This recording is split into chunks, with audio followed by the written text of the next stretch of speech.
안녕하세요. 오늘 제 이혼 이야기를 들려드리고 싶어 사연을 쓰게 되었는데요. 긴 이야기가 될 테니 거두절미하고 바로 시작해 볼게요. 저와 남편은 맞선 자리에서 만나 결혼을 전제로 1년 5개월, 6개월, 대략 1년 반 정도 연애하고 결혼을 하게 됐어요. 결혼 정년기에 잘 아는 어르신의 소개로 만난 남편의 첫인상은 나쁘지 않았고 4번의 계절을 남편과 지내보니 남은 세월도 함께하면 참 좋겠다는 생각이 들더군요. 그 무렵 남편에게 청혼을 받게 되었고 그 청혼을 수락하며 결혼 준비에 박차를 가하게 되었었죠. 그렇게 결혼을 하게 된 저희는 잘 지냈어요. 물론 시댁과도 잘 지냈어요. 특히 시누이와 사이가 꽤 좋았는데 적당한 거리를 두고 지내긴 하지만 서로 생일을 챙겨주기도 하고 고민거리가 있으면 서슴없이 연락해 고민 상담을 하는 등 외동인 저에게 여동생이 생긴 듯해 기분이 묘하게 좋더라고요. 금전적인 부분에서도 부딪히는 일이 없었던 것이 저희 친정뿐 아니라 시댁까지도 사업을 하고 계셨는데 큰 문제 없이 운영되고 있었고 그렇기에 두 집안 다 그럭저럭 재력이 있는 편이라 생활이 비교적 여유로웠어요. 결혼을 하고 난 후 양쪽 집뿐 아니라 남편까지도 안 사람은 집안 살림을 잘 이끌어야 한다는 생각이 강했고 전 그 뜻을 받아들여 일을 그만두고 전업주부로 지내게 되었죠. 뭐 이끌 살림도 없었던 터라 그냥 보통 전업주부와 다를 것이 없긴 했지만요. 남편이 연애할 때부터 저에게 입버릇처럼 하는 말이 있었어요. 혹시나 해서 말인데 시집살이? 고부 갈등? 이런 건 걱정도 하지 마. 우리 엄마가 우리 할머니한테 워낙 시집살이를 호되게 당해서 우리 엄마는 절대 시집살이 같은 거 안 시킬 거라고 나 어릴 때부터 말했었어. 그러니까 괜한 걱정하지 않아도 돼. 알겠지? 이런 남편의 말 때문이었을까요? 결혼에 대한 생각들 중 시집살이에 대한 걱정은 전혀 하지 않았었는데 막상 결혼을 하고 나니 그 온화하고 너그럽던 시모는 온데간데 없이 사라지고 저에게 시집살이를 시켜보려고 시동을 걸고 있더군요. 주로 전화로 제 속을 뒤집어 놓곤 했어요. 아가, 저녁 메뉴는 정했니? 네, 아까 그이가 연락이 와서 김치 콩나물국이랑 쭈꾸미 볶음이 먹고 싶다고 하더라고요. 그래서 그걸로 하려고 장봐왔어요. 뭐? 확실히 우리 민철이가 그걸 먹고 싶다고 한 게 맞아? 그럼요, 어머님. 전화까지 와서 해달라고 하던걸요. 그래? 그건 우리 민철이가 좋아하지도 않는 음식들인데. 혹시 네가 좋아하는 음식인데 민철이가 네 생각을 해서 해달라고 한 거 아니니?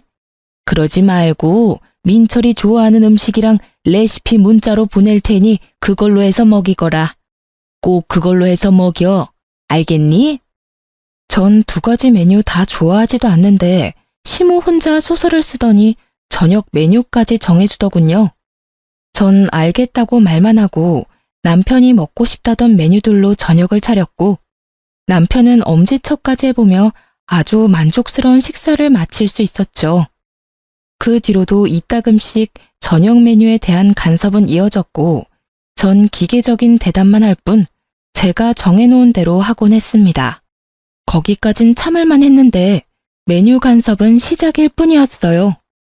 저를 정말 미치게 했던 건 바로 시댁 모임이 있는 날이었는데 그날엔 어김없이 시모에게 영상통화가 걸려왔어요. 아가, 오늘 입을 옷 정했니? 정했으면 어디 한번 보여주거라. 이렇게 시작된 시모의 간섭은 제 옷장에 있는 옷이란 옷을 다 꺼내 수십 벌 옷 중 가장 마음에 드는 옷을 결정하고서야 끝이 나곤 했어요. 언제나 그 끝은 제가 원래 입고 가려던 옷에서 크게 벗어나지 않았고 그때마다 시모는 늘 이렇게 말하더군요. 이게 다 널 위해서야.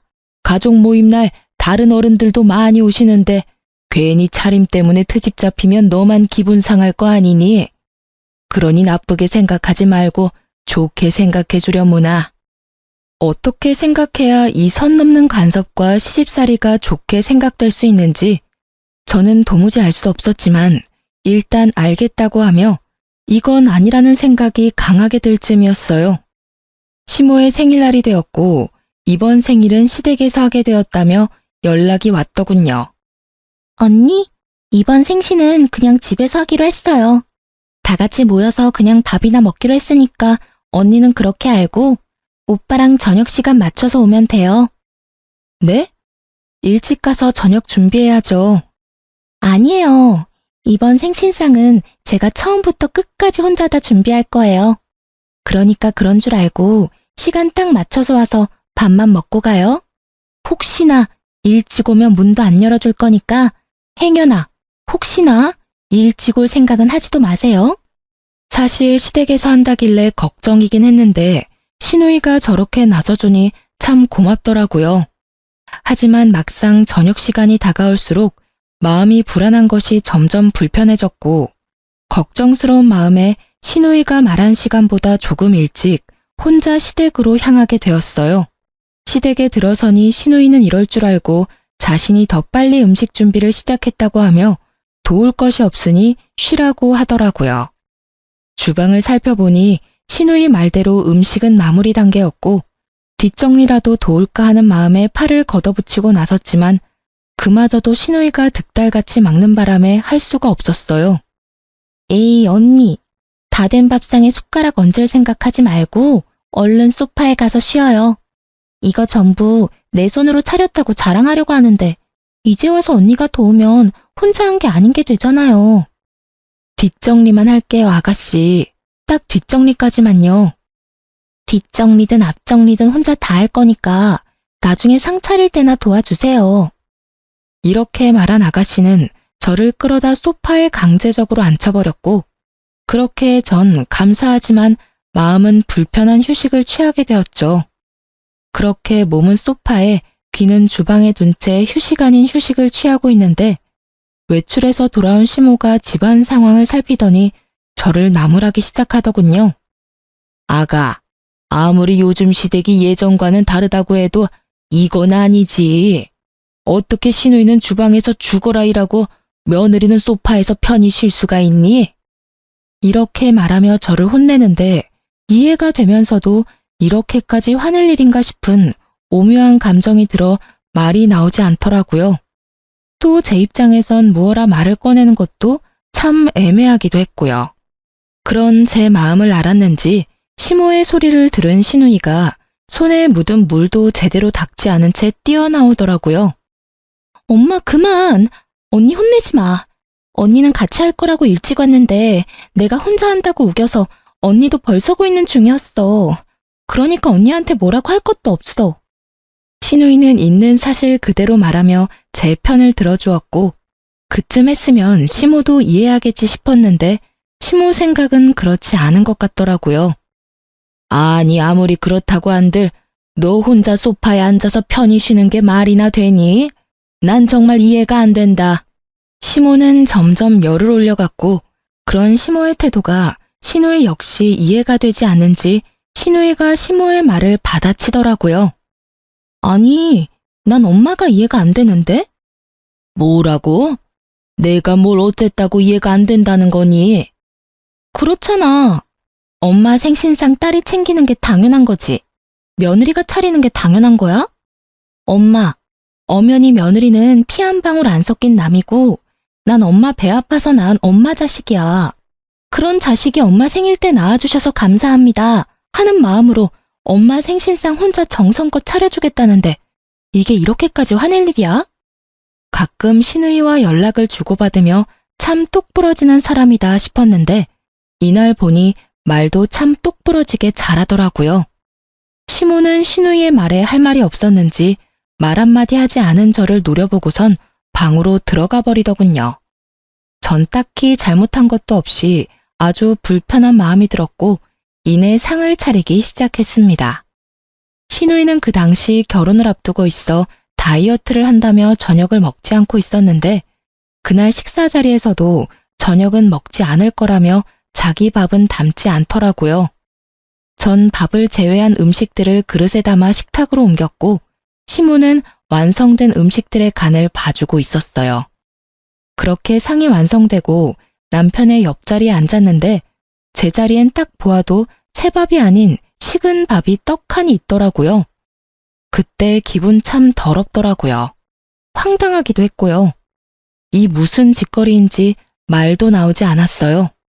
전 당황스러움에 밥엔 손도 대지 않고 가만히 있으니 남편이 왜 그런가 싶어 저를 보다 밥을 발견했고 저보다 더 당황한 남편이 이유를 물어오더군요. 여보, 왜 당신 밥만 식은 밥이야? 저라고 왜 제 밥만 식은 밥인지 이유를 알 수 없었으니 할 수 있는 답이 없었고 저를 대신해 시모가 이유를 말해주더라고요. 아, 그거 밥이 모자라서 한 그릇은 식은 밥으로 펐는데 그게 그쪽으로 갔나 보구나. 밥이 식어서 그렇지 오늘 한 밥이니 그냥 먹어도 돼. 당연하다는 듯 시모는 이렇게 말했고 주방에서 뒷정리를 하고 온 시누이는 분위기가 이상해 보이자 이게 무슨 일이냐고 물어오더군요. 분위기 왜 이래? 무슨 일 있어? 무슨 일은 아무 일도 아니야. 밥이 모자라서 은영이한테 식은 밥을 줬더니 무슨 큰일이라도 난 것처럼 저런다 얘. 상한 것도 아니고 그냥 식은 밥일 뿐이니까 신경 쓰지 말고 넌 앉아서 밥이나 먹어. 무슨 일은? 아무 일도 아니야. 밥이 모자라서 은영이한테 식은 밥을 줬더니 무슨 큰일이라도 난 것처럼 저런다 얘. 상한 것도 아니고 그냥 식은 밥일 뿐이니까 신경 쓰지 말고 넌 앉아서 밥이나 먹어. 시모의 말에 시누이의 표정은 점점 굳어져 갔고 시모의 말이 끝나자마자 자신의 자리에 놓인 밥그릇과 제 밥그릇을 바꿔놓더니 화를 내기 시작하더군요. 엄마, 진짜 왜 그래? 나 다이어트 한다고 저녁 안 먹는 건 몰라? 아유, 깜짝이야. 깜빡했어, 얘. 그렇다고 넌 엄마한테 화를 내고 그러니? 아니, 깜빡했다고 한들 밥도 넉넉히 해서 밥솥에 밥 많이 남았던데 왜 언니한테 식은 밥을 줘? 그거야 먹다 보면 네 아빠나 오빠가 밥이 모자랄 수도 있으니 그랬지. 밖에 나가서 힘들게 일하는 사람들인데 찬밥 먹일 수 있어? 따뜻한 밥 먹여야지. 전 어이가 없었고 저보다 시누이가 더 어이가 없다는 말투로 두 남자에게 밥이 모자라냐고 물었고 두 사람은 지금도 충분히 많다는 대답을 내놓았죠. 원하는 대답을 들은 시누이는 시모를 쏘아보며 이렇게 말하더라고요. 이제 됐지? 내가 걱정이다 걱정이야. 혹시나 엄마 같은 시어머니 만날까 봐서 말이야. 뭐? 너 무슨 말을 그렇게 해? 나 같은 시엄마가 어때서? 몰라서 물어? 나 지금 엄마 때문에 결혼까지 망설여져. 혹시나 시집 갔는데 시어머니가 나한테 이런 차별 대우를 한다. 난 사랑이고 나발이고 당장 이혼하고 돌아올 것 같은데 그래도 되지? 먹는 거로 차별하는 건 해도 너무 치사하잖아. 말 같지도 않은 말 하지도 말고 얼른 밥이나 먹자. 시부의 말에 시누이의 말이 끊기긴 했지만 정말 속이 다 시원하더라고요. 이런 제 마음과는 달리 시모는 기분이 확 상해버렸는지 붉어진 얼굴을 하고 방으로 들어가려는 듯 엉덩이를 들썩거렸지만 시부가 인상을 쓰며 쳐다보자 다시 자리에 앉아 밥을 먹기 시작하더군요. 그렇게 아슬아슬하던 식사가 끝나고 일상으로 돌아왔지만 좋기만 했던 부부 사이는 나빠지고 있었어요. 남편은 시모의 생일날 식은 밥을 대하던 제 태도를 탓하고 들었고 저 역시 가만히 있진 않았거든요. 국가 식은 밥 좀 먹는 게 어떻다고 어머니 생일날 분위기를 그렇게까지 만들어야 했어? 뭐? 난 한마디도 하지 않고 거기 앉아서 그저 숨만 쉬고 있었는데 상황이 그렇게 된 걸 나한테 따지고 드는 거야? 기가 막혀서 정말. 아니, 애초에 그딴 행동을 한 어머님이 잘못된 거 아니야? 난 정말 이유를 알 수 없어서 물어보는 건데 어머님, 왜 나 미워해? 어머니가 당신을 왜 미워해? 그러면 좋아서 식은 밥을 줬다고? 어머님은 나한테 따뜻한 밥 한 공기 주는 것도 싫을 만큼 나 미워하고 있어. 그걸 아가씨도 알고 나도 알고 아버님도 알고 계시는 것 같던데 당신은 왜 몰라? 여보, 어머니가 당신이 미워서 그런 게 아니라 상황이 그래서 그랬던 것뿐이야. 당신도 들었잖아. 혹시나 아버지랑 내가 밥이 모자랄까봐 그렇게 하셨다고. 그러니까 괜한 오해는 하지 말자. 누가 봐도 시모가 저를 미워하는 것이 맞는데 그걸 남편은 괜한 오해라고 하며 좋게 설명을 하고 나서더군요. 하지만 그 말들은 제 귀에 들리지 않았고 남편의 하나마나한 설명들로 풀리기엔 이미 제 마음이 상할 대로 상해버린 뒤였습니다. 자신의 설명에도 제가 여전히 투명하게 굴자 남편은 저를 속 좁은 사람으로 몰아갔고 저흰 처음으로 큰 말다툼을 하게 되었죠. 그날 이후 부부관계는 점점 소원해지기 시작했고 저 역시 사건의 본질은 보지 않고 무조건 제 잘못으로 몰아가는 남편의 행동에 실망감이 점점 커져만 가고 있었어요. 그 와중에도 시모의 시집살이는 계속되고 있었고 저의 인내심의 한계를 넘어서는 일이 일어나고야 말았습니다. 그날은 시모가 함께 백화점 쇼핑도 가고 맛있는 것도 먹자고 저를 불러내더라고요. 갑작스러운 통보에 적당한 변명거리가 없었던 전 하는 수 없이 시모와 백화점으로 가게 되었고 그곳에서 시모는 작정이라도 한 사람처럼 저를 무슨 하녀 부리듯 부려먹기 시작하더군요. 백화점을 돌며 온갖 잔심부름을 시키는 것은 물론 짐이란 짐은 다 제 손에 쥐어주고선 끊임없이 쇼핑하기 시작했고 몇 시간 동안 돈을 써대던 시모는 돈 쓰는 것도 힘들다며 밥을 먹으러 가자고 하더라고요. 저 역시 배가 고팠던 터라 시모를 데리고 백화점 근처 식당으로 갔고 빠르게 주문을 마친 후 시모 물건을 들고 있느라 뻐근했던 어깨를 두드리고 있을 그때였어요. 어머, 아가, 어떻게 하니? 나 지갑이 없어졌어. 아무래도 아까 계산하고 거기에 두고 왔나 봐. 네? 다시 한번 잘 찾아보세요. 가방에 없어요? 그래, 없어. 그러지 말고 얼른 가서 가지고 오렴. 누가 가지고 가면 어떻게 하니? 시모의 지갑은 남편이 첫 월급을 타 사준 지갑으로 의미가 큰 지갑이란 걸 알았던 터라 전 다른 생각은 전혀 하지 못한 채 몸이 반사적으로 움직이기 시작했어요. 백화점에 도착한 저는 마지막 매장에 들러 지갑을 찾기 시작해 시모가 돌았던 매장을 차례대로 돌며 지갑을 찾아보았지만 어디에도 없었고 CCTV라도 돌려봐야 하나 싶어 고객센터로 발길을 돌리는 순간 시모에게서 전화가 오더군요. 아가, 얼른 다시 오렴. 지갑 찾았어. 네? 지갑 찾았다고. 자켓 주머니에 있지 뭐니? 아, 주머니에요? 그래, 10년 감수했다 정말. 어쨌든 지갑은 있으니까 얼른 오렴. 시모의 말에 전 다시 식당으로 향했고 식당에 가니 시모는 제가 주문한 음식까지 다 먹어치운 후더라고요. 아니 정확히는 다 남기긴 했는데 제 음식까지 제가 손댈 수도 없게 다 헤집어 놓은 뒤였어요. 이쯤 되니 알겠더라고요. 이 모든 게 저를 골탕 먹이기 위해 벌인 일이라는 것을요. 시모는 저를 향해 네가 어쩔 건데? 라는 말을 써놓은 듯한 표정을 지어 보였고 저는 저를 왜 이렇게까지 미워하는지는 모르겠으나 이젠 그 이유와는 무관하게 더는 참지 않기로 했죠. 그동안 시모에게 잘 보이려고 했었던 많은 노력들과 식은 밥을 보고서도 불만 한마디 하지 못했던 저의 모든 지난날이 머릿속을 스치며 저는 그야말로 각성을 해버렸던 거죠. 시모는 제가 룸 문을 열고 들어가 자리에 앉아 상황 파악을 끝내자 승리의 표정을 지으며 이렇게 말하더군요. 이제 집에 가자꾸나. 오늘 너무 많이 돌아다녀서 너무 피곤해. 그러든가 말든가.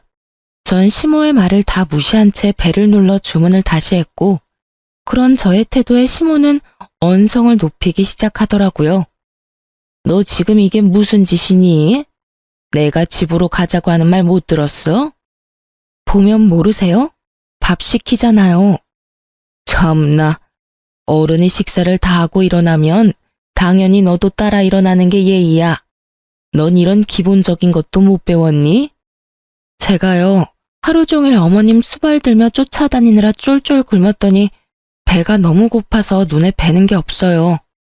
그러니까 예의가 있니 없니 그건 어머님 생각하고 싶은 대로 생각하시고 전 일단 밥은 먹어야 하니 기다려 주시던지 먼저 가시든지 편하신 대로 하세요. 정말 눈에 뵈는 게 없더라고요. 하루 종일 쫓아다닌 것도 힘들어 죽겠는데 그 와중에 똥개 훈련까지 받았다고 생각하니 힘든 건 둘째치고 화가 너무 나더라고요. 이런 저의 태도에 시모도 화가 단단히 났는지 팔짱까지 끼고선 이렇게 말하더군요. 뭐? 눈에 뵈는 게 없어? 뭐 이딴 게 다 있어? 아휴, 너의 지금 이런 무례한 태도는 네 친정엄마하고 이야기를 좀 해봐야 하겠구나. 아무래도 네 꼴을 보아하니 내가 네 엄마한테 할 말이 많을 듯하구나. 할 말 많으시면 통화해야죠. 그건 어머님 뜻대로 맘대로 하시고 가실 때 가더라도 오늘 산 저 짐들은 다 가지고 가세요. 두고 가는 물건이 하나라도 있으면 오늘 하루 고생한 저한테 주는 선물이라고 생각하고 제가 다 가지도록 할게요.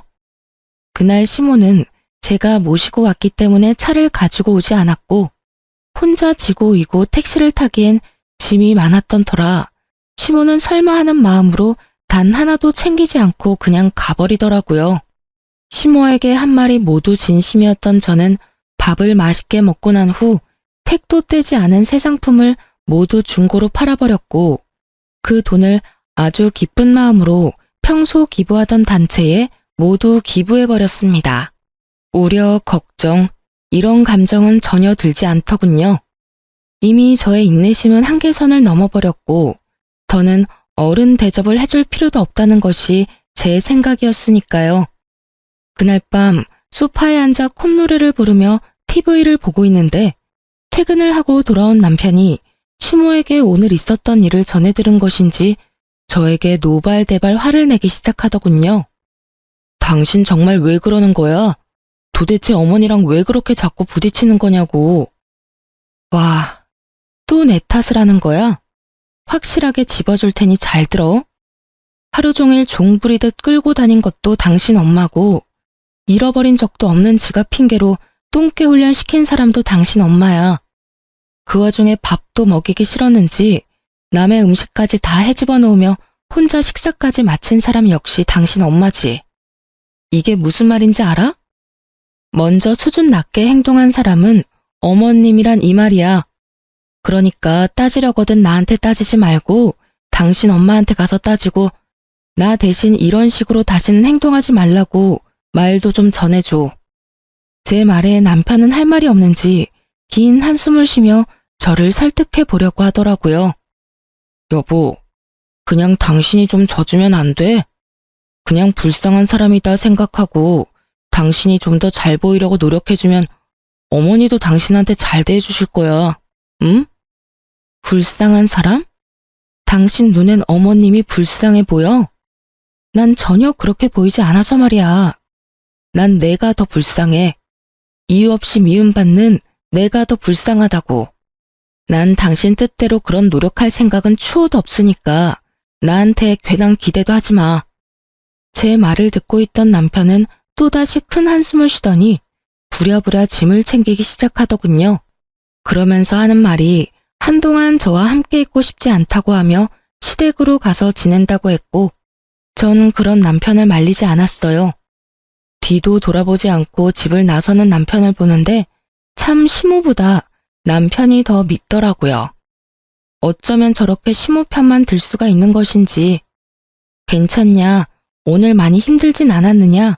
고생 많았다. 제 마음을 달랠 수 있는 이 수많은 말들 중 딱 한마디만 남편이 해줬더라면 상황이 이렇게까진 되지 않았을 텐데 말이죠. 누굴 탓하겠어요? 저런 인간인 줄도 모르고 사랑에 눈이 멀어 믿고 결혼한 제가 미쳤었고 제정신이 아니었던걸요. 그렇게 눈물도 나지 않던 밤이 지나고 다음날 아침 일찍부터 시모에게서 전화가 오더군요. 너 어제 산 내 물건 잘 챙겨뒀지? 그거 가지고 집으로 좀 넘어오거라. 아, 그거 전부 저에게 주시는 거 아니었어요? 제가 다 가진다고 했는데도 두고 가시길래 저한테 주는 선물인 줄 알고 다 팔아버렸는데요? 택도 안 뗀 새 상품이라 꽤 제값으로 받아서 다 기부했어요, 어머님. 덕분에 좋은 일 제대로 했지 뭐예요? 말 그대로였어요. 마음먹고 한 쇼핑이었기에 그 금액이 적지 않았고 시모는 이때껏 들어본 적도 없는 괴성을 지르며 화를 내기 시작하더군요. 너 정말 미친 개야? 그게 돈이 얼만데 뭐? 다 팔아서 기부를 해? 네가 제정신이야? 돈이 썩어나는 게야? 기부를 하려거든 네 돈으로 할 것이지 왜 내 돈으로 기부를 하냔 이 말이야. 어디서 너 같은 게 우리 집에 들어와서는 내 골머리를 썩게 만드는지 이런 미친 거사. 이미 예상했던 터라 놀랍지도 않더라고요. 전 휴대전화를 스피커로 해놓고 시모가 고함을 지르든 노래를 부르든 대꾸도 하지 않은 채 하던 일을 했고 어느새 전화는 끊겨 있더라고요. 그렇게 얼마 지나지 않아 친정엄마에게서 전화가 왔고 그 전화로 전 이혼을 결심하게 되었어요. 엄마, 아침부터 무슨 일이야? 무슨 일 있어요? 무슨 일은 나 말고 너한테 있던데 네 시어머니 전화 왔더라. 아니 무슨 그런 몰상식한 여자가 다 있니? 이 아침에 사돈댁에 전화해서 다짜고짜 네 욕을 하기 시작하는데 대충 들어봐도 네 잘못은 하나도 없던데 그 여잔 뭐가 그렇게 불만이 많던지 내가 진짜 기가 막혀서. 어머님이 엄마한테까지 연락했단 말이야? 그것도 이 아침에? 그래. 아유, 다 됐고 내가 지금 너 데리러 갈 테니 준비나 하고 있어. 나보고 너 데리고 당장 네 시댁으로 오라고 하더구나. 무슨 말을 하려고 그러는지 내가 직접 가서 들어봐야겠어. 엄마, 일단 진정 좀 해. 내가 지금 진정하게 생겼어? 그 어렵다는 사돈한테도 이따위로 구는데 너한테는 어떻게 했겠어? 내가 지금 손이 다 떨려온다고. 엄마, 일단 진정 좀 하고 기다리고 있어. 내가 다 생각이 있어서 그래. 내가 알아서 해볼 테니까 조금만 진정하고 기다려줘요, 응? 아휴, 일단 알겠는데 다시 한번 이런 말 들리면 가만히 있지 않을 거니까 확실하게 마무리 지어. 도저히 안 될 것 같으면 이혼해. 어디 남의 집 귀한 딸 데리고 가서 2년 전년 욕짓거리냐고. 어쨌든 넌 잘못한 거 하나도 없으니까 괜히 기죽지 마. 알겠어? 네, 알겠어요. 들어보니 정신 나간 시모는 친정엄마에게 2년 전년 하며 욕까지 한 모양이더군요. 아무리 머리끝까지 화가 났다고 해도 사돈한테 자식 욕을 하는 건 좀 아니지 않나요? 그 순간 전 이혼을 확신하게 되었고 그간 수없이 연락을 드릴까 말까 고민했던 사람에게 전화를 걸어 시댁으로 와달라고 부탁을 드리곤 시간을 맞춰 시댁으로 향했어요. 시댁에 도착하니 제가 부른 사람을 포함해 시댁 식구들이 다 모여 있더군요. 제가 시댁으로 와달라고 부탁까지 한 사람은 다름 아닌 시모의 시모, 즉 시할머님이었고 시조모를 중심으로 오른쪽엔 시부와 시누이가 서 있었고 시모와 남편은 시조모의 발 아래 무릎을 꿇고 앉아 있더라고요. 저는 천천히 시댁으로 들어갔고 저를 발견한 시할머님은 자신의 옆에 저를 앉히더니 따스하게 절 보듬어 주시더군요. 아가, 오는 길에 네 엄마한테 이야기 다 들었다. 그런 일이 있었으면 진작이 할미한테 연락을 했어야지. 왜 그걸 다 참고 살았노? 고생 많았다. 고생 많았어. 사실은 저의 외할머니와 시할머님은 어릴 때부터 친구 사이였어요. 시할머님은 제 친정 식구들과도 가깝게 지내왔었는데 평소 저를 남다른 애정으로 예뻐해 주시던 시할머님께서 자신의 손주였던 남편과의 맞선을 주선해 주셨던 것이었어요. 저희 결혼과 동시에 시조모는 저의 할머니와 함께 고향으로 내려가 지내며 일체 시댁 일엔 간섭을 하지 않고 계셨는데 엄마를 통해 지금 이 모든 상황을 전해 듣게 되신 거죠. 저의 손을 꽉 잡은 시조모는 득달같이 시모를 잡기 시작하셨고 그 뻔뻔스럽도록 당당하던 시모는 목이 부러져라 고개를 숙이고 있더군요. 내가 널 이래서 싫어했던 게야. 그리 내가 그 못된 성정을 버리라고 했거늘 아직도 그 벌은 못 고친 게야? 이렇게 시작된 시조모의 말은 정말 충격적이더군요. 너 시집 온 그날부터 네 아랫사람들한테 뭐라고 하고 다녔는지 내가 다 알고 있다. 네 손아랫사람 무시하는 건 물론이고 더럽고 굳은 일은 다 시켜먹고 그것만 해도 기가 막히는데 뭐? 내가 죽으면 이 재산 다 네 남편 몫이니 알아서 기라고? 내가 이 모든 걸 몰라서 가만둔 줄 알아? 진작 이혼시켜버리고 싶은 걸 결혼한 지 얼마 되지도 않았고 뱃속에 민철이가 들어앉았다고 해서 참고 또 참았다. 데리고 살면서 인간 만들면 인간 구실은 하겠지 하면서 또 참았단 말이다. 애들 크면서 눈빛에 도끼도 좀 빠지고 제법 말도 가려서 하는 것 같아 좀 풀어줬더니 또 사고를 치는구나. 또 언행을 그따위로 하고 다녔어. 나이도 들 만큼 들었으니 이젠 사람 될 거라고 했던 내 실수였지. 사실 시집살이를 시켰다는 말을 들을 때부터 이상하긴 하더군요. 제가 아는 시조모는 아무 이유 없이 사람을 괴롭히는 사람은 아니었는데 남편의 말론 아무 이유 없이 시모를 쥐잡듯 잡았다고 하니 제가 모르는 시조모의 모습이 있는가 보다 하고 생각했었거든요. 하지만 시조모만 알고 있는 시모의 민낯은 생각보다 더 경악스럽더군요.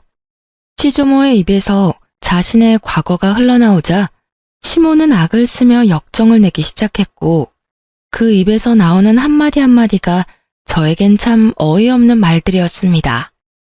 저 역시 며느리가 마음에 들지 않아 사람 좀 만들어 보려고 그렇게 했던 거예요, 어머님.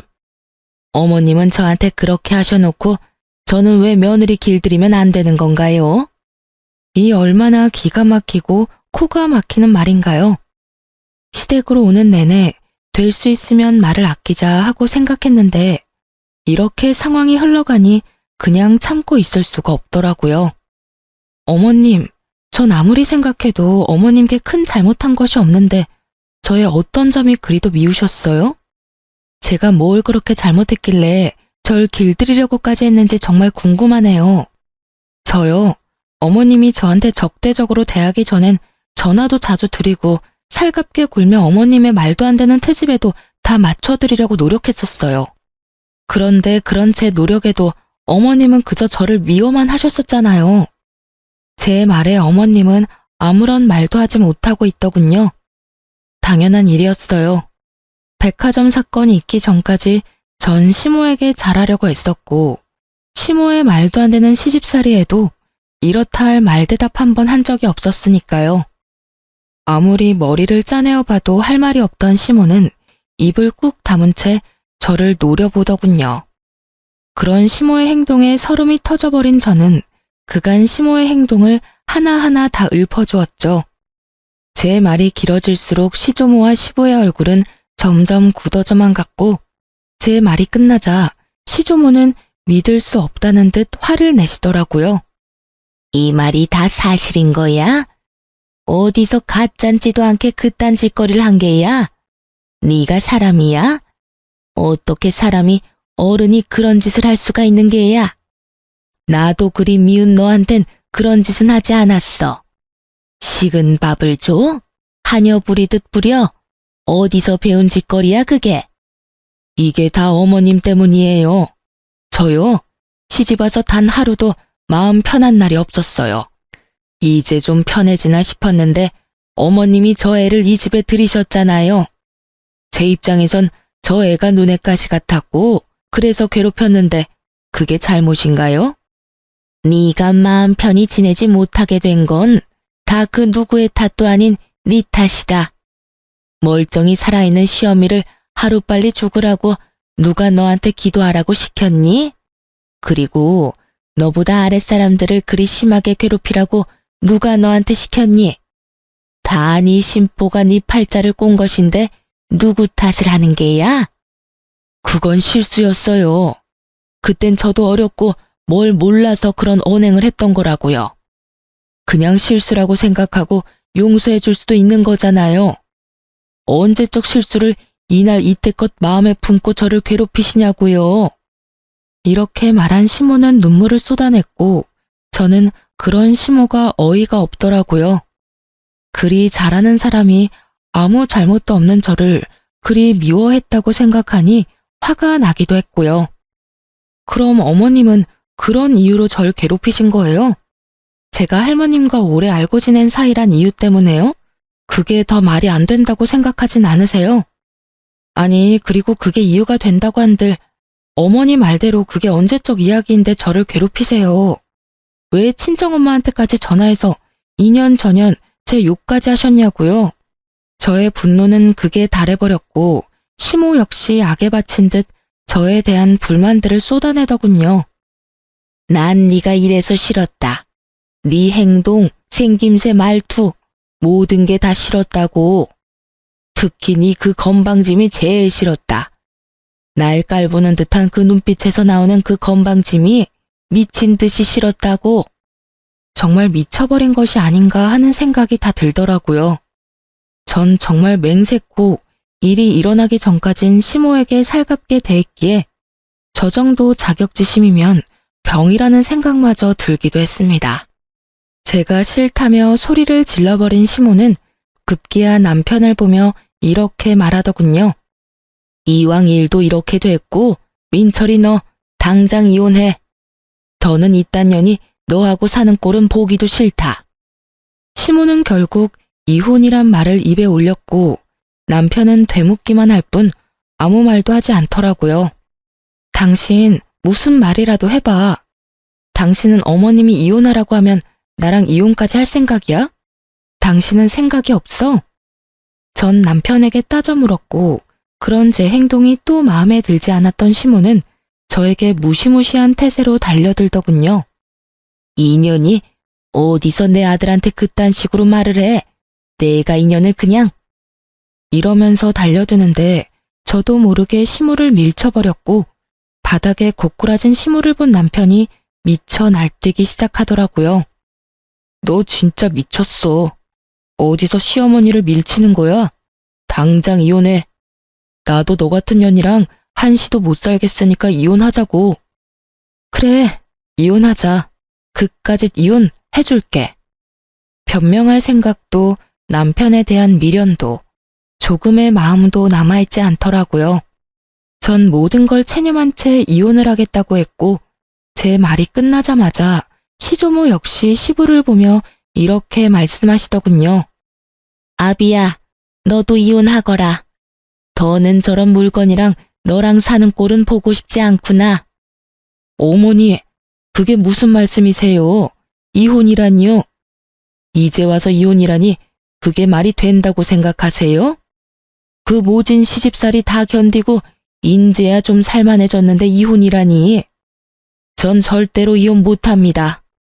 시조모의 말에 시모는 그게 무슨 말이냐며 따지고 들었지만 시부는 그런 시모의 말은 들리지도 않는다는 듯 오직 시조모의 얼굴만 바라보더군요. 지금까지 한 말이 다가 아니란다, 아비야. 저 물건은 보얀 행동뿐 아니라 입으로도 죄를 짓고 있더구나. 시집 온 지 한 달도 채 되지 않은 새색시가 손아래 동서들한테 한다는 말이 저 늙은 할망구는 왜 죽지도 않고 질기게 살아서 자기를 괴롭히는 건지 목숨도 질기다면서 같이 사는 게 고역이라고 하더구나. 그게 사람으로서 할 말이더냐? 내가 그 말을 듣고 당장이라도 내쫓아버리고 싶은 걸 네가 사랑한다고 하니 참고 또 참았는데 저리 제 자식 이혼시키는 꼴을 보니 나도 널 이혼시켜도 될 것 같구나. 당장 이혼하고 저 인간 같지 않은 것들 다 내쫓아내. 더는 내가 벌어 갈고 닦은 곳에서 저딴 것들 호의호식하는 꼴조차도 보기 싫으니.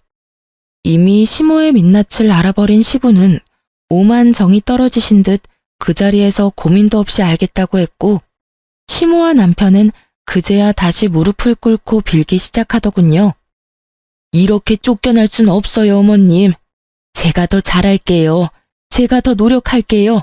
제가 다 고칠게요, 어머님. 할머니, 제발 한 번만 용서해 주세요.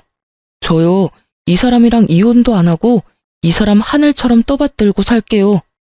이미 늦은 일이니 더는 입 아프게 하지 말고 얼른 나가거라. 우리 민철이 이 집안의 대를 이을 하나뿐인 아들이라고요. 장손을 어떻게 내쫓을 수가 있으세요? 하나뿐인 아들? 요즘 세상이 어떤 세상인데 그런 말을 하는 겐지. 민정이 잘 보고 들었지?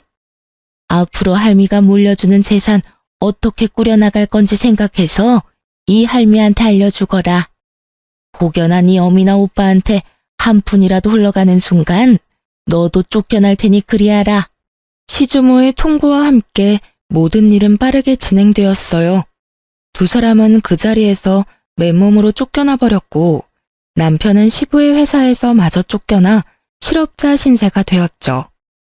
거기에다 시무는 그동안 사치스러운 생활을 하며 자신의 친정으로 재산을 빼돌리고 있었던 점이 드러나며 재산은 한 푼도 받지 못하고 이혼했다고 하더라고요. 저 역시 시모와 남편에게 위자료를 받고 이혼을 하게 되었습니다. 그렇게 질긴 악연은 끝이라고 생각했는데 말 그대로 질기긴 정말 질기더라고요. 다름 아닌 전 시모가 저를 찾아왔으니까요. 무슨 일이세요? 아가, 내가 부탁이 있어서 왔어. 부탁이라뇨? 그게 어려운 건 아니고 어머님께 말 한마디만 해주면 안 되겠니? 우리 민철이라도 좀 받아달라고 말이야. 난 어떻게 되든 상관없는데 우리 민철이는 아직 살아갈 날이 많이 남았잖니. 그러니 네가 그간의 정을 생각해서라도 우리 민철이만이라도 그 집에서 살게 해달라고 해다오. 네가 말하면 다 들어주실 게야. 정말 반성해서 흘리는 눈물이 아닌 억지로 쥐어짜내는 눈물인 게 어쩌면 그리도 티가 나는지. 속아주고 싶어도 속아줄 수가 없더라고요. 그래서 전 더욱 단호하게 전시모에게 물었어요. 제가 왜 그래야 하는데요? 자신의 눈물을 흘리며 부탁을 하면 당연히 들어줄 것이라고 생각했는지 저의 단호한 태도에 전 시모는 적잖게 당황을 한 것 같더라고요. 그 짧은 순간이었지만 미간이 구겨지는 것을 제 두 눈으로 봐버렸거든요. 하지만 이내 다시 불쌍한 척을 하며 저에게 애원하기 시작하더군요. 너희 사랑하는 사이였지 않니? 민철이랑 나 오갈 데도 없는 신세다 지금. 민철이 이모한테라도 신세를 져볼까 하고 찾아갔는데 문도 열어주지 않고 연락도 받지 않아 갈 곳도 없는 신세라고. 내가 자기들한테 어떻게 했는데? 내가 그간 가져다 준 돈이 얼만데? 어떻게 그렇게 연락을 딱 끊을 수가 있는지. 이렇게 벌 받을 만큼 받았으니 제발 이렇게 부탁하마. 민철이만이라도, 응? 그 벌의 양은 누가 정해주었기에 받을 만큼 받았다고 하는 것인지, 받는 사람이 다 받았다고 하면 피해자는 당연히 용서를 해줘야 하는 것인지, 도무지 전 이해가 되지 않더라고요.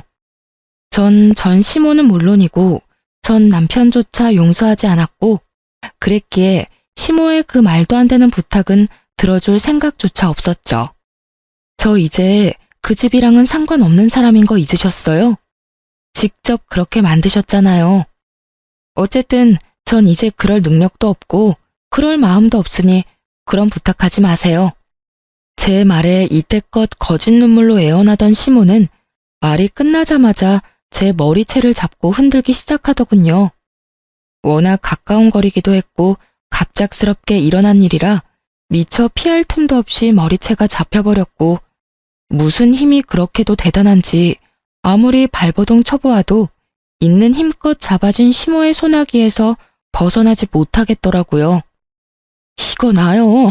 노라고요. 너 인연 오늘 너 죽고 나 죽는 날이다. 그런 부탁을 하지 마. 오냐, 네 말대로 그런 부탁은 이제 할 일이 없을 거다. 오늘 너 죽는 날이니까 말이다.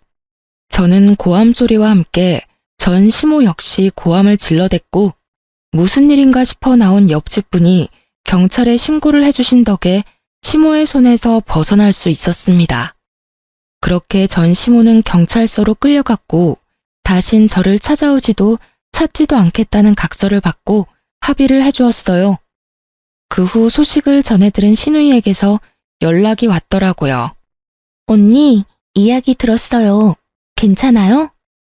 네, 좀 놀래서 그렇지 다친 곳은 없어요. 다행이다. 이야기 듣고 얼마나 놀랐는지 몰라요. 제가 엄마랑 오빠 살 작은 집 얻어줬으니까 앞으로 언니 찾아갈 일은 없을 거예요. 아가씨 마음 이해 안 되는 건 아니지만 할머니 알면 어쩌려고 그랬어요? 모르긴 몰라도 크게 화내실 텐데. 아, 그건 걱정 마세요. 할머니하고 아빠한테 다 허락 받고 얻어줬어요. 제 딴에는 마지막 효라고 생각하고 해드린 건데 엄마는 그게 시작이라고 생각했는지 이것저것 요구가 많아지더라고요. 그래서 저도 연락 끊어버렸어요. 언니도 알다시피 제가 오빠처럼 엄마 사랑받으며 자란 자식도 아니고 낳아주시고 키워주신 값은 다 했다고 생각해서요. 쉬운 결정은 아니었을 텐데 아가씨도 마음고생 많이 했겠네요. 괜찮아요? 네, 전 생각보다 괜찮아요. 저보단 오빠가 큰일이죠 뭐. 제가 유일한 희망이자 마지막 돈줄이었을 텐데 저마저 연락 끊었더니 들리는 소문엔 어디 작은 회사에 취업은 했다고 하더라고요. 그런데 뭐 버텨내겠어요? 한평생 고생이란 모르고 편하게만 살았는데. 뭐 이제 알아서 잘 살기만을 바라야죠. 그렇게 말을 마친 시누이는 앞으로 언니 동생하며 지내도 되겠냐며 저에게 조심스럽게 물어왔고 전 알겠다고 했어요. 앞서 말했다시피 동생 하나 생긴 기분이 좋기도 했고 저를 잘 챙겨주었던 시누이와 계속 연락하며 지내고 싶기도 했거든요. 시누이뿐 아니라 할머니와도 가끔 보고 지내고 있어요. 저를 만날 때마다 제가 그런 일을 겪게 된 것엔 할머니의 책임이 크다며 자책 아닌 자책을 하시더니 어느 날엔 할머니의 건물에 소품 가게를 하나 차려주시더라고요. 회사도 결혼한 후에 그만두고 무슨 일이라도 해야 아픔이 빨리 잊혀진다고요. 전 감사하게 가게를 받았고 잡생각도 버릴 겸 핸드메이드 제품도 만들어서 판매하고 있어요.